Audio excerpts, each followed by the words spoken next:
Good afternoon, ladies and gentlemen. I just wanted to make one point before we get started. I have with me today John Brennan, Assistant to the President for Homeland Security and Counterterrorism, and he will take questions from you about the events of last night and yesterday afternoon and what preceded those events. And then if you have any questions on other subjects, I'll do about 10 minutes after Mr. Brennan is finished to take those questions. I just want to make a point before John comes up that, as many of you know, that the president, even before he was president, when he was a candidate, has a very clear idea about the approach he would take as president towards Osama bin Laden. In August of 2007, he said, if we have actionable intelligence about high-value terrorist targets and President Musharraf won't act, we will.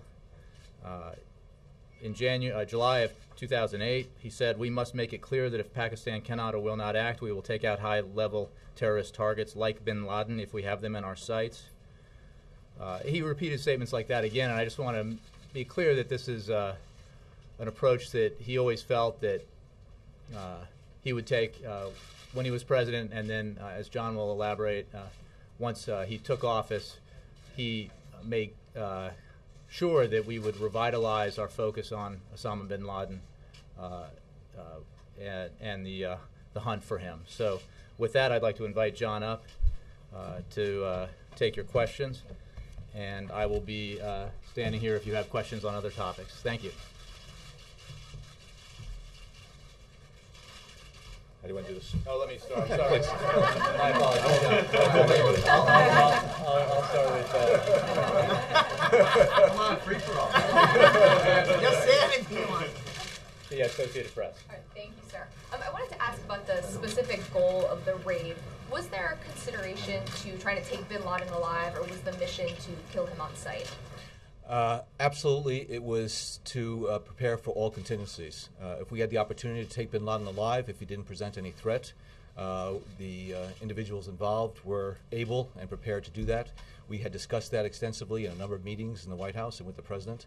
The concern was that bin Laden would oppose any type of capture operation. Indeed, he did. It was a firefight.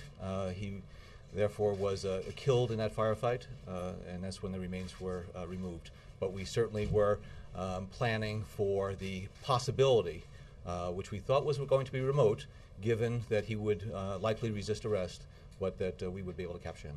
So you went into this operation believing that the most likely outcome was that he would be killed on sight? We were trying to make sure that we were able to accomplish the mission safely and securely for the people who were involved. We were not going to put our people at risk.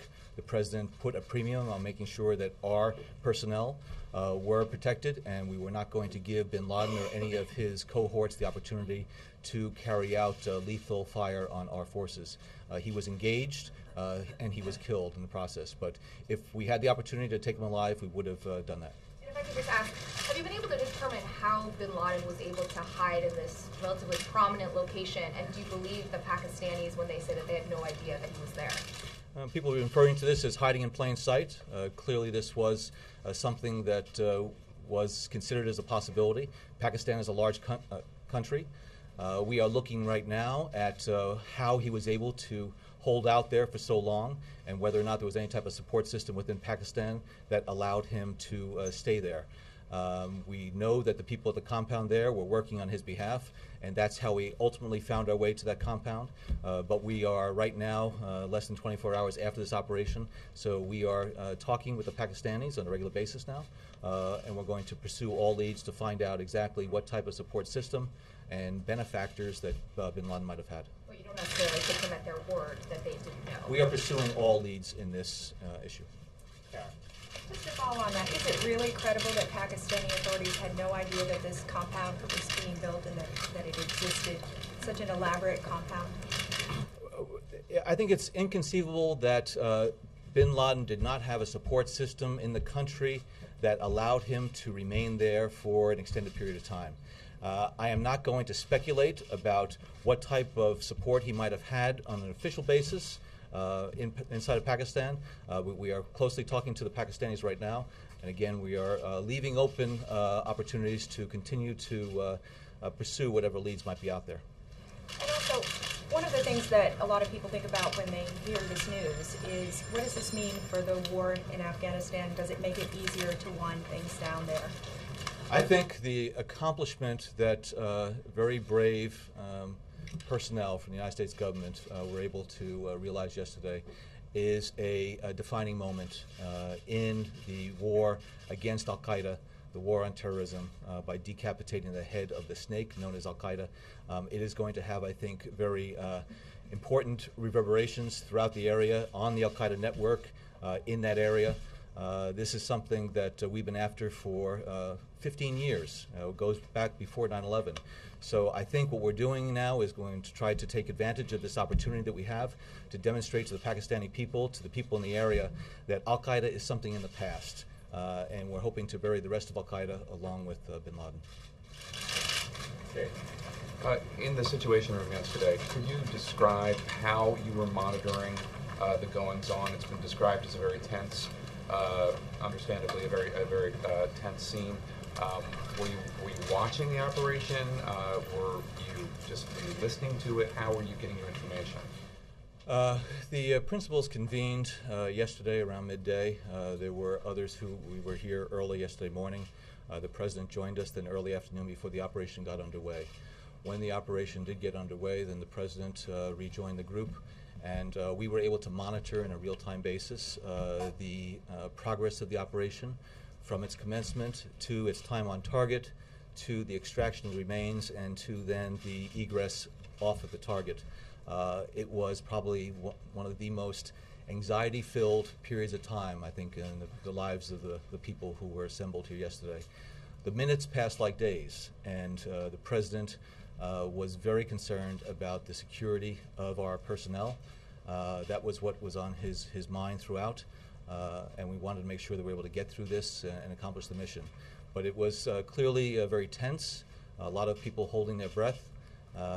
And there was a fair degree of silence as it progressed, as we would get the updates. And when we finally were informed that those individuals who were able to go on that compound and found an individual that they believed was bin Laden, there was a tremendous sigh of relief that what we believed and who we believed was in that compound actually was in that compound and was found. And the president was relieved once we had our people and those remains off target. Was it was there a visual, or was it just radio reports or phone reports that you were getting? We were able to monitor the situation in real time, and were able to have regular updates and to ensure that we had real-time visibility into the progress of the operation. I'm not going to go into details about what type of visuals we had or what type of feeds that were there, but it gave us the ability to actually track it on an ongoing basis. And I understand that there was a moment of real tension, one with the helicopter, but then also when the Navy SEALs were leaving, and the Pakistani government started scrambling their jets, and there was a concern that they were coming to where the U.S. troops were, where the Navy SEALs were. Was there an actual concern that the Pakistanis, since they were not apparently informed about this military operation, was there an actual concern that they might actually take military action against Navy SEALs? We didn't contact the Pakistanis until after all of our people, all of our aircraft were out of Pakistani airspace. At that time, the Pakistanis were reacting to an incident that they knew was taking place in Abbottabad. Therefore, they were scrambling some of their assets. Clearly, we were concerned that if the Pakistanis decided to scramble jets or whatever else, they didn't know who was on those jets. They had no idea about who might have been on there, whether it be U.S. or somebody else. So we were watching and making sure that our people and our aircraft were able to get out of the Pakistani airspace, and thankfully, there was no engagement with Pakistani forces. This operation was designed to minimize the prospects, the chances of engagement with Pakistani forces. It was done very well, and thankfully, no Pakistani forces were engaged, and there were no other individuals who were killed aside from those on the compound. Thank you, sir. Yeah. Thank you. Can you talk to us about what documentation you may have found there? Was it a bank vault worth of information, and are you able to potentially get some additional leads out of the information that was found? The people who were on the compound took advantage of their time there to make sure that we were able to acquire whatever material we thought was appropriate and what was needed.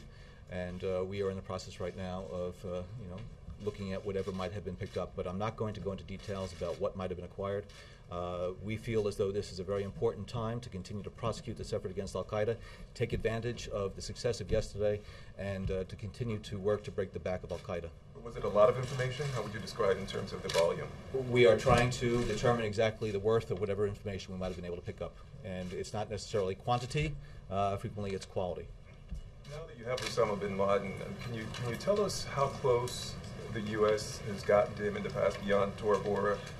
Any other close calls that we have not been informed about? Over the years, Tora Bora was certainly the last time that we had actionable and what we thought was very credible information about where he was located.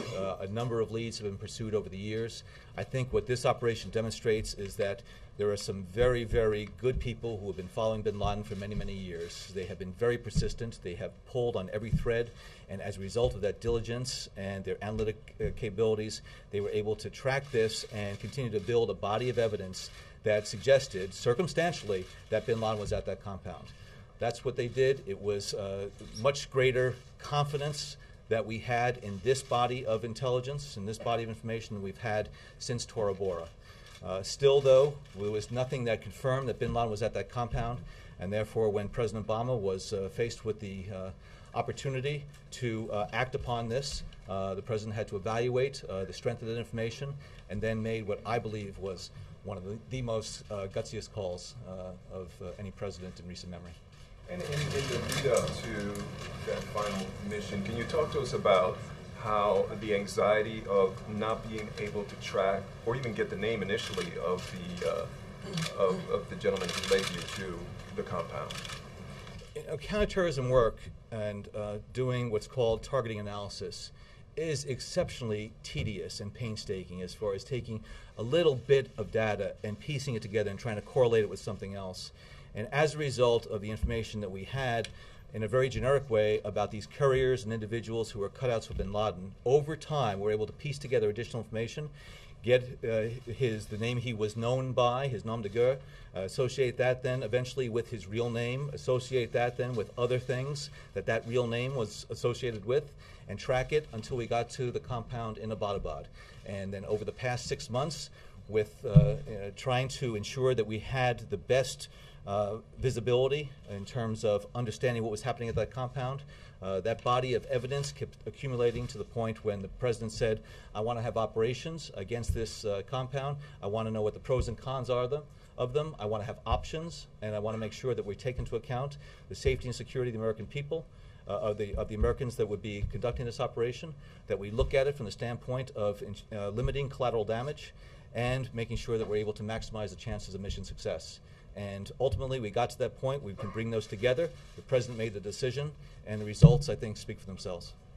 Chair? You said that that Osama bin Laden was actually involved in the firefight, and it has been reported that he reached for a weapon. Did he get his hand on a gun, and did he fire himself? He was engaged in a firefight with those that entered the area of the house that he was in, and whether or not he got off any rounds, I quite frankly don't know. Go ahead. I was thinking about that from a visual perspective. Here is bin Laden, who has been calling for these attacks, living in this $1 million plus compound, living in an area that is far removed from the front, hiding behind women who were put in front of him as a shield. I think it really just speaks to just how false his narrative has been over the years. And so, again, looking at what bin Laden was doing, hiding there while he's putting other people out there to carry out attacks, again, just speaks to, I think, the the nature of the individual he was. These anxiety-filled minutes that you said last like days, what was the most anxiety-filled moment? Was it when the helicopter appeared to be inoperable, or was it when you heard shots fired? And when you monitored in real time, could you actually hear the shots fired? You know, when you plan these things out, you have already, you know in your mind exactly what's the first step, second step, and everything going along. If there's any deviation from that, it causes anxiety. But the individuals who carried out this assault planned for all the various contingencies. So when that helicopter was seen to be unable to move, all of a sudden you had to go into Plan B. And they did it flawlessly. They were able to conduct the operation as they were preparing to do. But seeing that helicopter in a place and in a condition that it wasn't supposed to be, I think that was one of the, at least for me, and I know for the other people in the room, was the concern we had that now we're having to go to the contingency plan, and thankfully they were as able to carry out that contingency plan as they were the initial plan. Could you hear shots fired? We were able to monitor the situation in real time. Could I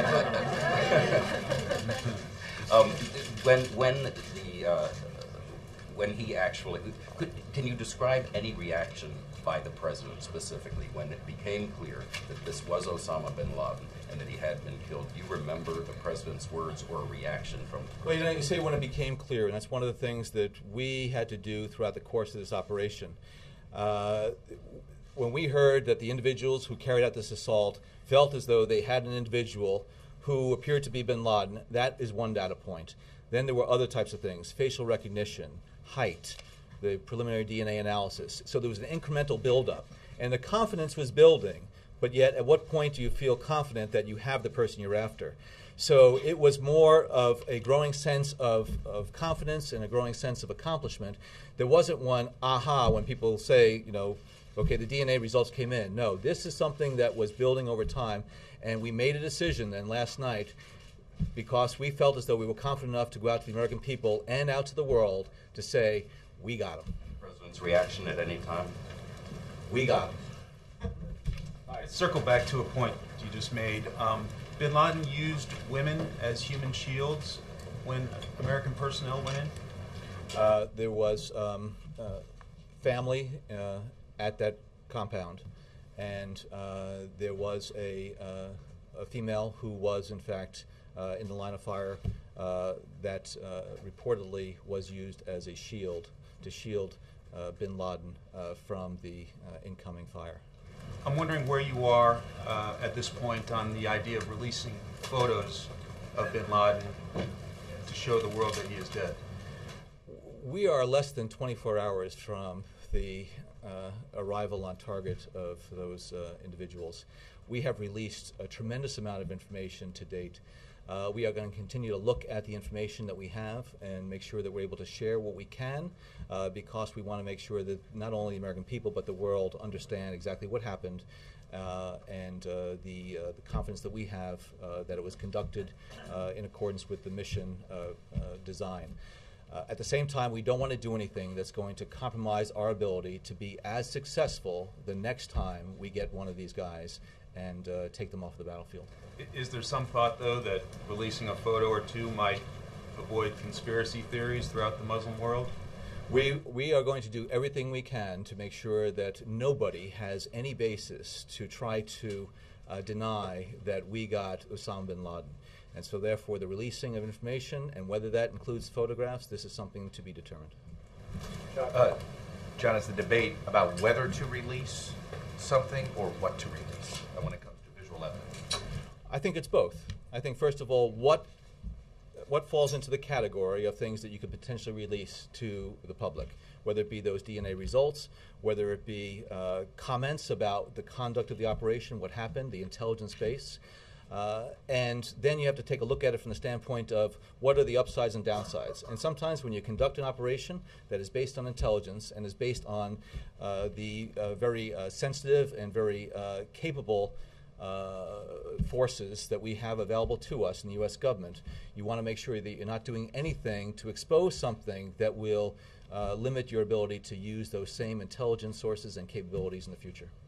Has anybody secured this compound? Has the Pakistani government now gone in, or the Pakistani army gone in to secure this compound since we left? Just looking at Al Jazeera a little while ago, I saw that I think the ISI, or the Pakistani military police, have that compound now under control. And clearly it is the site of a major incident yesterday.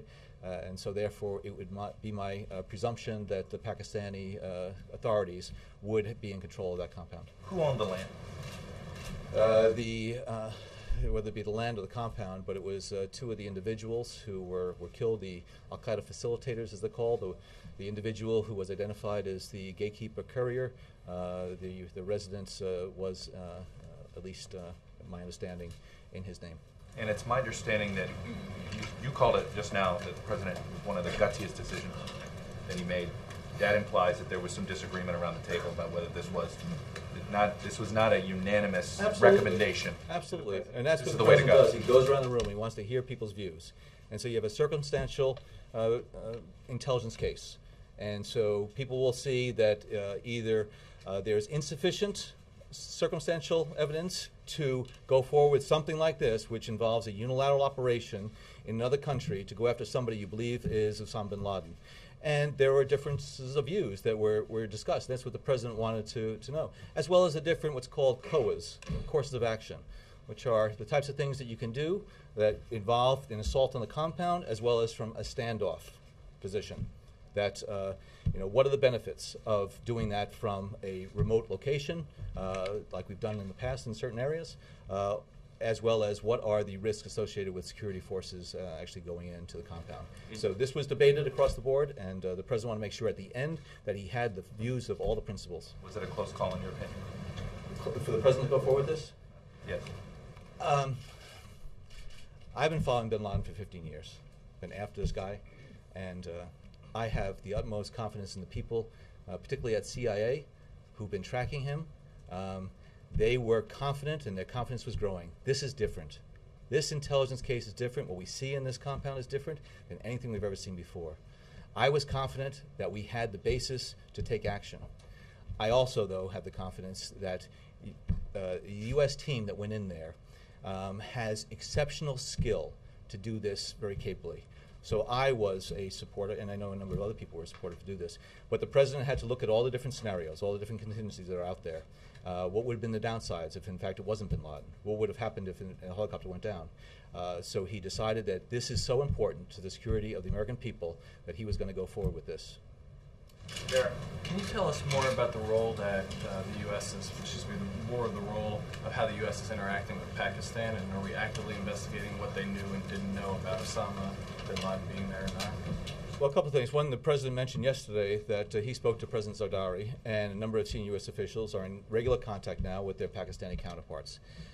We are continuing to engage with them. We're engaging with them today as we learn more about the compound and whatever type of support system bin Laden had. I will point out that we've had differences of view with the Pakistani government on counterterrorism cooperation and areas of cooperation and what we think they should and shouldn't be doing. At the same time, I'll say that Pakistan has been responsible for capturing and killing more terrorists inside of Pakistan than any country, and it's by a wide margin. And there have been many, many brave Pakistani soldiers, security officials, as well as citizens who have given their lives because of the terrorism scourge in that country. So although there are some differences of view with Pakistan, we believe that that partnership is critically important to breaking the back of al-Qaeda and eventually prevailing over al-Qaeda as well as associated terrorist groups. John, can you tell us about the burial at sea? Where did it happen? When did it happen? The disposal of the burial of bin Laden's remains was done in strict conformance with Islamic precepts and practices. It was prepared in accordance with the Islamic requirements. We early on made provisions for that type of burial, and we wanted to make sure that it was going to be done, again, in strict conformance. So it was taken care of in the appropriate way. I'm not going to go into details about sort of the where, but that burial has taken place. It took place earlier today, our time. And why? When was that decision made? I'm sorry? When was that decision made that he would be buried at sea and killed? And can you explain why? Hold on, one at a time. Yeah. Was it months or years ago? Was this part of the plans all along? the COAs, the course of action, and the subsequent decisions that would have to be made have been developed over the course over the last several months. The senior officials, and there was a working group that was working this on a regular basis, if not a daily basis, over the last several weeks, looking at every decision and based on what type of scenario would unfold, what actions and decisions would be made.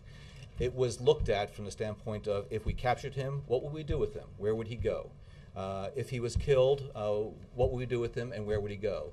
And it was determined that it was in the best interest of all involved that this burial take place, again, according to Islamic requirements, at sea. Why at sea? Can you just tell us why? That was the good idea. It was determined that there is the requirement in Islamic law that an individual be buried within 24 hours. Went inside of Pakistan, carried out the operation, he was killed, he was removed from Pakistan. There were certain steps that had to be taken because of the nature of the operation. We wanted to make sure we were able to do that in the time period allotted for it. Going to another country, making those arrangements, requirements, would have exceeded that time period in our view. And so therefore we thought that the best way to ensure that his body was given an appropriate Islamic burial was to take those actions that would allow us to do that burial at sea. John, did you consult a Muslim expert? We consulted the appropriate specialists and experts, and there was unanimity that this would be the best way to handle that. And last question, do you know if detainees at Gitmo have been informed of what has happened to... I do not know. There are reports that he was wrapped in a weighted white sheet. Or how secure is that? Well, the body can... Are you confident that the body is not going... Burials at sea take place on a regular basis. The U.S. military has the ability to ensure that that burial is done in a manner that is, again, consistent with Islamic law, as well as consistent with what the requirements are for a burial at sea. And so that burial was done appropriately. And so today lawmakers are urging possibly reconsidering or reevaluating aid to Pakistan, maybe attaching strings to military aid there. What is the... I think people are raising a number of questions, and understandably so. Again, we're in just the first day after the operation, and he was found in Abbottabad, outside of Islamabad. I'm sure a number of people have questions about whether or not there was some type of support that was provided by the Pakistani government. So I think people are raising these questions, and now we're going to have to deal with them. Is there a visual recording of this burial? Just a quick question about the burial and then something else. Was there an imam there? Was there a it was done appropriately with appropriate people there. Okay. And a question, I don't know if this is for you or for Jay. The president's going to speak to the bipartisan leadership tonight at this dinner. What is he going to say about this that's different than what he said before and that's particularly geared to them? Can you just give us a preview? Well, you're going to have another 20 hours of information that has been acquired since what he said to the nation last night. I think what he's going to try to do is to give the congressional visitors here an update on that.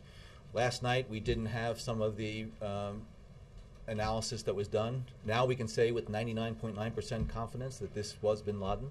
So it's those types of things, as well as to explain to the Congress in many respects, some of the unique features of this mission, which were the extreme compartmentation of it, how it was kept so closely held within our government, why it was done in a unilateral fashion, and so things along those lines. Is there some reporting that the burial, that the U.S. offered the body to the Saudis, so the burial, they declined that? Is that true? After we had confidence that it was bin Laden and that he was dead, we took the steps that we had agreed to in the interagency that were necessary to ensure that that burial at sea was the most appropriate thing to do. And so we touched base with the right people. But I'm not going to go into any details about who we might have consulted with in the aftermath of his death and before his burial. Mark. Mr. Brennan, can you give us any details on whether there were previous operations that were called off at the last minute because of fears of risks, or perhaps the inability to identify bin Laden's body positively? Had it been done differently? You mean against this target? Against this target. as I said, there were different courses of action about the options that were available to the president as far as whether there's going to be an assault on the ground or whether there's going to be some type of standoff option. Discussed all of the pros and cons of them, and through that process of discussion, the options were narrowed down until the president decided that this was the best option because it gave us the ability to minimize collateral damage, ensure that we knew who it was that was on that compound as opposed to taking some type of strike there, and also as a way to do what we could to respect the sovereignty of Pakistan and also to allow us to engage with them immediately after the fact as opposed to some type of ordinance that might be dropping on it. Can I ask one follow-on? You mentioned that questions are going to be raised about Pakistan, understandably, and the role of Pakistan. For you in your counterterrorism job, given now the history of the Raymond Davis episode and the fact that this was done without consultation, are you concerned that in your line of work it'll be very difficult to reestablish a good working relationship with the ISI or the intelligence authorities there? No, there's dialogue going on with our counterterrorism counterparts in the aftermath of this. They're expressing understanding about the reasons why we did this. They are appreciative that it was done without having Pakistani casualties outside of that compound. The U.S.-Pakistani relationship, which is a strategic relationship, goes on a number of different areas and levels. Counterterrorism is one of them. It can be a complicated matter. As I said, we don't always agree on some of the things that we want to do, but through that continued dialogue and communication, I think we get where we need to be. This is one more incident that we're going to have to deal with, and we look forward to continue to work with our Pakistani colleagues because they are as much, if not more, on the front lines of the battle against terrorism. Yeah. How certain are you that there will be some kind of movement to avenge this death, some kind of retaliation? Is there, if you still had the color-coded alerts, would this be a time when you would raise that alert? Janet Napolitano, and Secretary of Homeland Security, had announced that there was a change in the color-coded system to the National Threat Advisory System, and I think she has put out a statement saying that we don't have the specific and credible threat reporting that would require some type, in their mind, of an elevation of that threat status. As like any incident like this, what we do is take the prudent steps afterward to make sure that we have our vigilance up, that we are taking the appropriate measures so that our security posture is strong both overseas and here. But I think there is always the potential for terrorist groups to try to strike out and avenge an operation like this. But also I think some of them are asking themselves, you know, bin Laden's dead. The al-Qaeda narrative is becoming increasingly bankrupt. There is a new wave sweeping through the Middle East right now that puts a premium on individual rights and freedom and dignity. And so al-Qaeda, bin Laden, old news. Now's the time to move forward. And we're hoping that this is going to send a message to those individuals who are out there that you know, the terrorism and militancy is not the wave of the future, it's the wave of the past. Is al-Qaeda weaker and never able to return to this the kind is a strategic blow to al-Qaeda. It is a necessary but not necessarily sufficient blow to lead to its demise. But we are determined to destroy it. I think we have a lot better opportunity now that al-Qaeda, that bin Laden is out of there, to destroy that organization, create fractures within it. The number two, Zawahiri, is not charismatic. He was not involved in the fight earlier on in Afghanistan. And I think he has a lot of detractors within the organization, and I think you're going to see them start eating themselves from within more and more. Christy? Mr. Brennan, thank you. There are reports that there was a replica of the compound. Can you tell us anything about where and how that was put together? You can imagine that for something as important as this and something as risky as this, every effort would be made to do the practice runs, understand the complexities and the layout of the compound. There were multiple opportunities to do that in terms of going through the exercises to prepare for it so that once they hit the compound, they had already simulated that a number of times. So this was done, and again, I'm not going to go into details about where or when, but needless to say, when they hit that compound, they had already trained against it numerous times. Can I just ask you, as a follow-up, if the compound was so big, how did the SEALs know where to find bin Laden? And was it, can you say anything about, was it a bedroom or a dining area or an open area or something like that? The outer features of the compound were studied intensively. And there were certain assessments made about where individuals were living and where bin Laden and his family were. And they operated according to that. And they didn't know when they got there exactly what some of the internal features of it would be, but they had planned based on certain, again, observable features of the compound to carry it out. And whoever it was that actually did the assault on that, you named a certain group. Was the bin Laden family part of the compound? It sounds like that's what Absolutely. you're saying. Jay, this might be a question more for Jay, but given the sort of unity that you've seen from messaging from both sides, both parties in the last 24 hours, is the president going to make any appeal to leaders tonight that this sense of unity can carry through to other issues that they need? I'll address that because that goes to Mara's question, but I want to get John just a few more because he's got other things he needs to do. Let me go to April, maybe 2 or 3 more for. I'm sorry, Karen, go ahead. How many civilian casualties were there? Bin Laden died.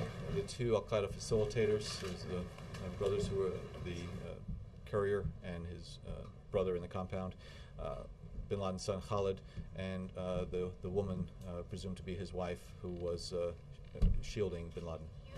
Did he actually take her as a shield, or did someone put her in front of him? I wasn't there, so I hesitate to say it, but it was an effort to try to shield Bin Laden from incoming fire. Bin Laden's wife or his son's wife? No, Bin Laden's wife. All right, I want to go back to a couple of questions. One on security.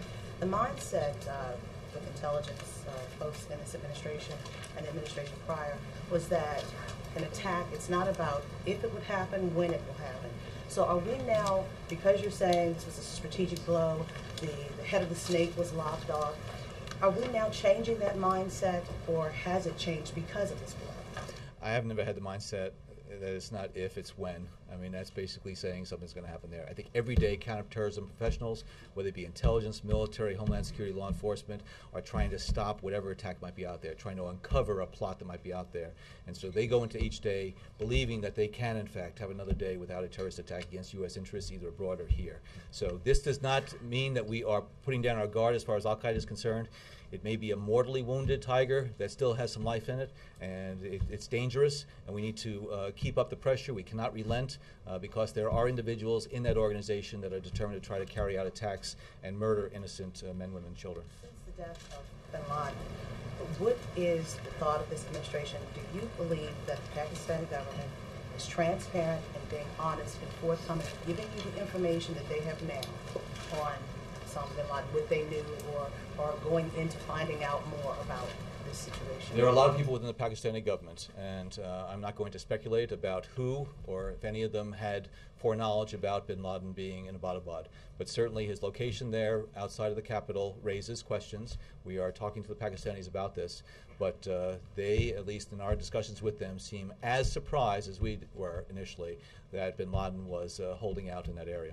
You spoke earlier about using this as kind of a pivot point to demonstrate to the people of Pakistan that Al-Qaeda's past, that there's a different future. Is the president still firmly committed to visiting Pakistan this year to make that message in person? I'm not going to address the president's schedule. I think there's a commitment that the president's made that he is intending to visit Pakistan. A lot depends on availability, scheduling, whatever. The president feels very strongly about that the people of Pakistan need to be able to realize their potential to have a life that is full of security as well as prosperity. And because of the Al-Qaeda menace as well as other militant organizations in that country, too many Pakistanis have suffered and have died because of that. And what the president's wanting to do and what we're doing with the Pakistani government is to see what we can do to help the Pakistani government provide that type of lifestyle for the populace in the future. Can I just do Stephen and then Sam, and then we'll let John go. Does the fact that bin Laden was found in such apparently comfortable conditions in Pakistan, and there are obviously big threats to the U.S. interests in places like Yemen, in terms of terrorism, undercut the strategic rationale for the need to still have 100,000 troops in Afghanistan? The basis for the ISAF presence in Afghanistan is to bring that country the security that it can have and to not allow Al-Qaeda to ever again use Afghanistan as a launching point. This is something that we're in ongoing discussions with the Afghan government, obviously the Pakistani government. We need to make sure that that part of the world, which has given rise to a number of groups, Al-Qaeda, others, that they cannot use that area with impunity to carry out attacks. So we are as determined as we ever have been to bring the security that these countries and these people need and deserve because of what we can, in fact, help them with. Sam. Yeah, I'm just curious. I know that we didn't let any other countries know before the strikes, but in the time that's unfolded since, has the President had any contact with the leaders of NATO countries?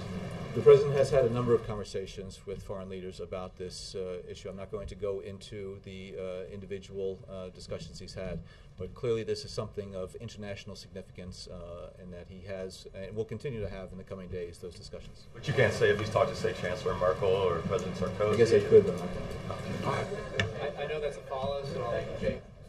In light of the size of this, the unique feature, the size of this compound, is it likely that the neighbors had known anything about this, that lived there? When you look at the features of this compound, these very high walls, 12, 16, 18-foot walls, barbed wire on the top. This was a family, this was a compound that had very limited interaction, to the best of our knowledge and observation, with the surrounding houses.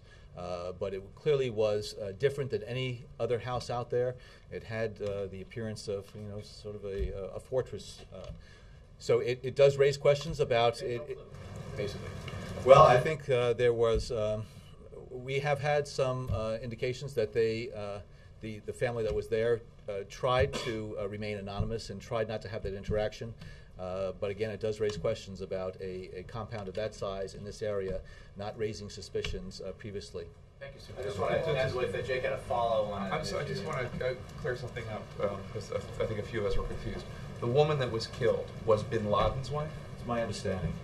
And he was using her as a shield? She served as a shield. Again, this is my understanding, and we're still getting the reports of exactly what happened at particular moments. That when she fought back, when there was the opportunity to get to bin Laden, she was positioned in a way that indicated that she was being used as a shield, whether or not bin Laden or the son or whatever put her there, or she put herself there. But yes, that's again my understanding, that she met her demise, and my understanding is that she was one of bin Laden's wives. How many other people in that compound? Thank you, sir. Thank you very much. Hey, you said I'm sure we'll have more. I'm sure as. Was there a reason you said 99.9% certain it's bin Laden? Why not say 100? I believe that's based on DNA.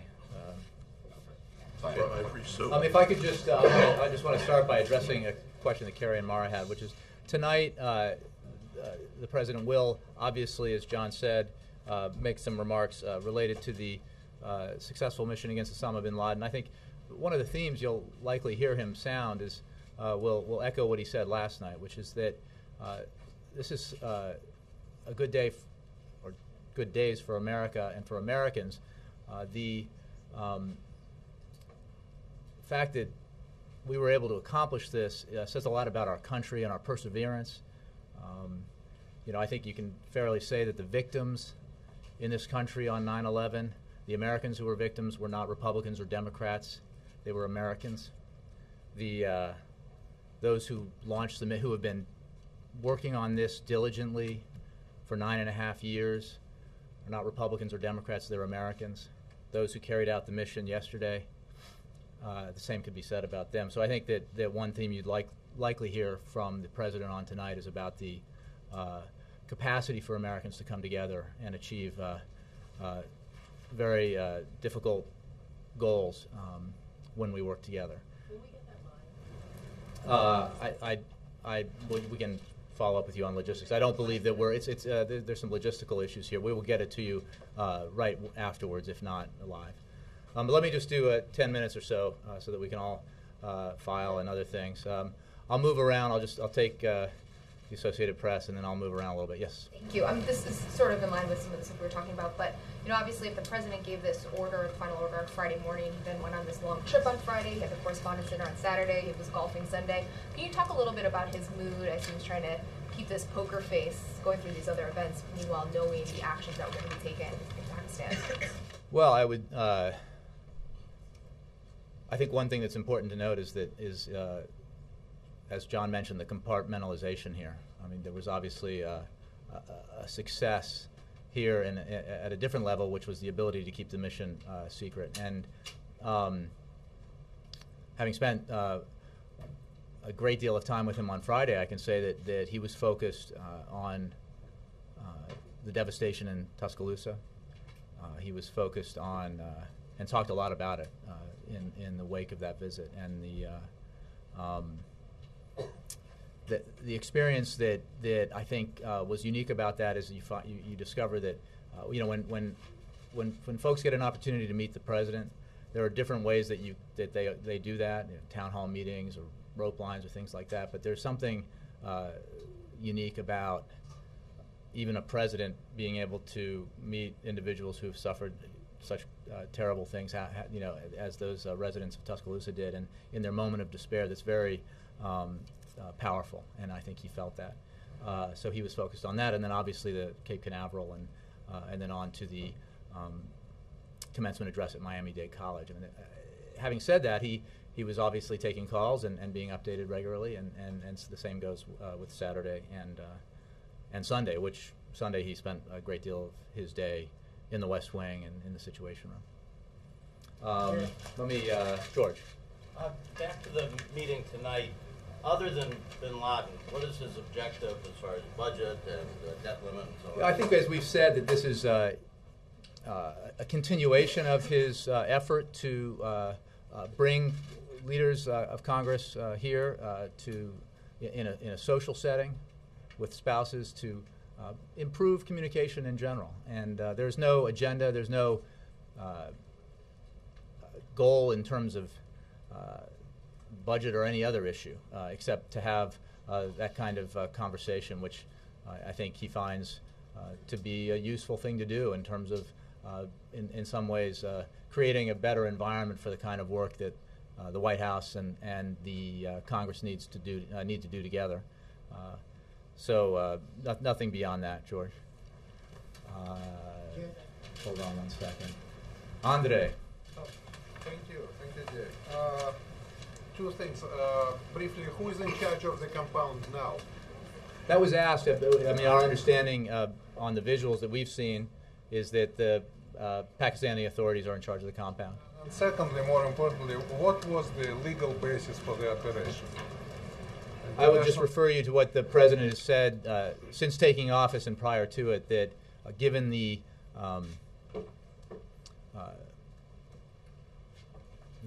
attack that Osama bin Laden launched against the United States, the lives that he took, not just on 9/11 but on other occasions, that he was a high-value target and a legitimate target, and that this president believed since long before he became president that given actionable intelligence to capture or kill Osama bin Laden, he would move very quickly and surely to take that action. And the opportunity presented itself. So this would have applied not only to Pakistan but to other countries if he was found somewhere else? Well, I would simply say that there was a great deal of confidence, as has been discussed by experts for a long time now, that he was in that border region or in Pakistan. So I don't think the hypothetical really makes a lot of sense. Let's see. Cheryl. Has the president picked a new commerce secretary, and when can we see that announcement? I don't have any personnel announcements for you or timing of personnel announcements for you. Let me just do Bill Press. Jay, almost lost in this news is the NATO strike against Gaddafi's compound Saturday, where his son was killed and 3 of his grandchildren. Does the White House believe that that mission was in keeping with carrying out the UN resolution? Yes, and I think there's been ample commentary about that from NATO. So we do believe that, and obviously continue to focus on that mission as we do on other missions. Is there a message there to Gaddafi? You could say that. Thank you.